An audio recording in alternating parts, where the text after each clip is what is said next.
क्या हुआ? दरअसल हमारा भी गांव था क्या, और हमारे यहाँ पर पक्षी क्यों नहीं है? हमारा भी ये गांव था।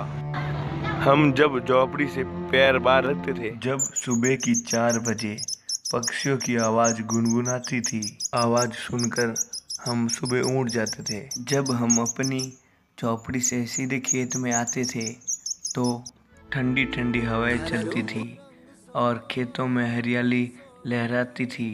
जब बारिश के समय नदियाँ व तालाब भर जाते थे और पक्षी अपने घोंसलों से निकलकर दाने की तलाश में खेतों में चली जाती थी। कुछ लोग ऐसे भी थे जो अपने खेतों से पक्षियों को उड़ा देते थे ताकि उसकी फसलें नष्ट ना हो। कुछ लोगों को पक्षियों से प्यार भी था। कुछ लोग ऐसे भी थे जो पक्षियों के उड़ाने की बजाय खुद अपने हाथों से उसे दाने डालते थे और अपनी प्यास बुझाने के लिए नदी व तालाब की ओर चले जाते थे। इन प्यारे मासूम पक्षियों को क्या पता था कि हमारी प्रजाति विलुप्त होने की दिशा में चली जाएगी। छोटे पक्षी से लेकर बड़े पक्षी तक सभी पक्षी विलुप्त होने की दिशा में जा रहे हैं, क्योंकि अब हमारा गांव धीरे धीरे शहर में बदल गया।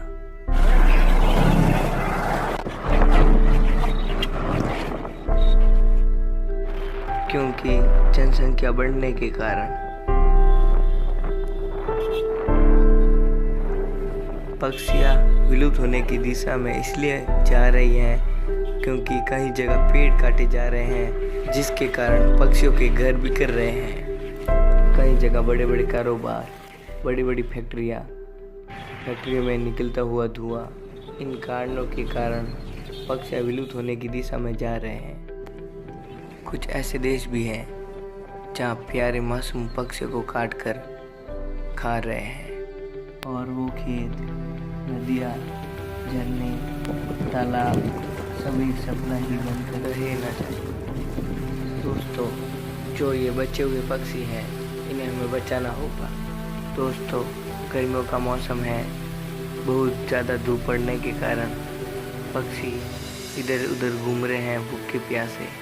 इसलिए मैं आप सभी दोस्तों से विनती करता हूँ कि आप अपने घर की छत पर 2 मिट्टी के बर्तन लेकर एक में पानी और एक में दाना डाल कर रख दो। प्लीज़ दोस्तों, इन भूखे प्यासे पक्षियों को आप बचा सकते हो। दोस्तों, इस वीडियो को ज़्यादा से ज़्यादा शेयर करें ताकि पक्षी बच सके।